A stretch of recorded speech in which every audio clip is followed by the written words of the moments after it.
Pourquoi suivre Jésus-Christ? Pourquoi cette idée de suivre Jésus-Christ?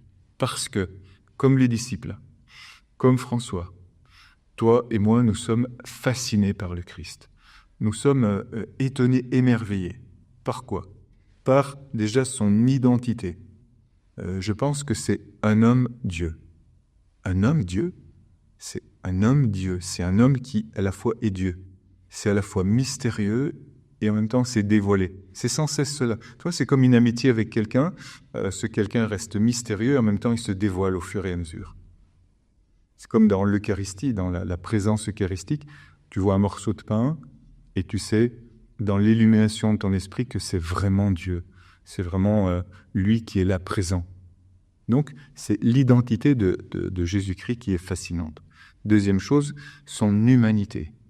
Parce que quand tu lis les évangiles, tu vois qu'il est proche de tous, en particulier des lointains, de ceux qu'on a tendance à éloigner, de ceux qu'on n'aurait pas idée d'inviter. C'est sa belle humanité, la belle humanité de Jésus. C'est pour ça qu'on a envie de le suivre.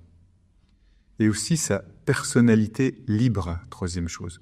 C'est un homme qui est libre, qui va à l'encontre de tous les codes sociaux, même des codes religieux, qui refuse le pouvoir, qui refuse l'argent. François d'Assise va souvent utiliser cette expression « suivre le Christ, humble et pauvre ». Et puis, cet attachement au Christ, le fait de le suivre, parce que c'est un homme joyeux. Alors tu vois, les évangiles ne parlent pas beaucoup de la joie de Dieu, de Jésus, sauf dans des temps spirituels. Jésus exulta de joie sous l'action de l'Esprit Saint.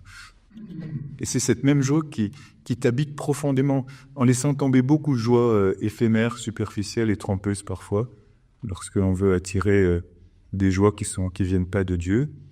La joie de Jésus, son rayonnement dans ce qu'il est, non seulement le fait d'éprouver, et ça se voit sur son visage, la joie, mais de la donner, de la partager. Et toi, tu as envie d'en faire autant. Ensuite, son rayonnement, ce qui me donne envie de suivre avec toi Jésus, c'est son rayonnement et sa puissance, ses miracles, l'extraordinaire qui sort de lui, le surnaturel, qui montre le surnaturel de Dieu, qui montre que le visage du Père est révélé, qui montre que le ciel est déjà descendu sur la terre. Et aussi, et encore, son humilité, l'humilité de Jésus, justement par son obéissance au Père. L'humilité de Jésus dans ses rencontres toutes simples avec les autres, sa façon d'être au milieu. C'est Dieu qui est là, présent au milieu de nous.